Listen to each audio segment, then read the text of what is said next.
టీకా కోసం పరాయి దేశాల మీద ఆధారపడే దేశాన్ని మౌనంగా చూసిన మనమే కరోనా వచ్చిన ఏడాదిలో 2 టీకాలు తయారు చేసి 40 కోట్ల డోసులు ఇచ్చిన దేశాన్ని గర్వంగా చూస్తున్నాం. కశ్మీర్ లో మువ్వన్నెల జెండా తగులబెడుతుంటే మౌనంగా చూసిన మనమే ఇప్పుడు కశ్మీర్ నలుమూలలా మన జెండా ఎగురుతుంటే గర్వంగా చూస్తున్నాం.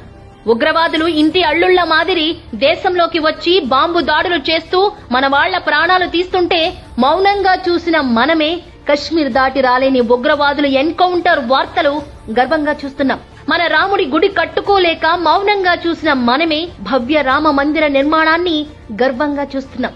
మనకో చట్టం, కశ్మీర్ ప్రజలకో చట్టం అంటూ 370 ఆర్టికల్ ద్వారా దేశాన్ని విడదీస్తే మౌనంగా చూసిన మనం కశ్మీర్ దేశంలో అంతర్భాగం, అక్కడ కూడా ఒకటే చట్టం, ఒకటే జెండా అంటే గర్వంగా చూస్తున్నాం. ఒకప్పుడు పాకిస్తాన్ మాట్లాడితే మన మీద ఉగ్రవాదుల్ని పంపి రెచ్చిపోతుంటే మౌనంగా చూసిన మనమే మన సైనికులు సరిహద్దు దాటి మరీ వాళ్లని చంపుతుంటే గర్వంగా చూస్తున్నాం. ఒకప్పుడు ఎరువుల కోసం దుకాణం ముందు చెప్పులు పెట్టిపోయిన రైతన్నల బాధలు మౌనంగా చూసిన మనమే ఇప్పుడు వద్దంటే వస్తున్న ఎరువుల సరఫరా గర్వంగా చూస్తున్నాం.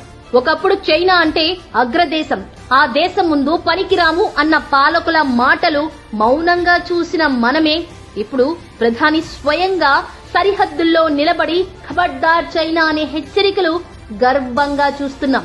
ఒకప్పుడు సూది కూడా దిగుమతి చేసుకుని పరాయి ఆధార భారతదేశాన్ని మౌనంగా చూసిన మనమే ఇప్పుడు ఆత్మ నిర్భర్ భారత్ అంటూ మొబైల్ ఫోన్లు కూడా ఎగుమతి చేస్తున్న నయా భారత్ ను గర్వంగా చూస్తున్నాం.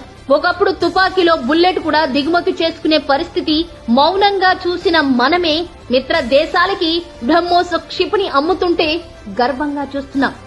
అత్యవసర మందులు నల్ల మార్కెట్లో అమ్ముతుంటే మౌనంగా చూసిన మనమే ప్రపంచం విపత్తుకి దాసోహం అంటే మనం టెస్టులు, చికిత్స ఉచితంగా ఇస్తుంటే గర్వంగా చూస్తున్నాం.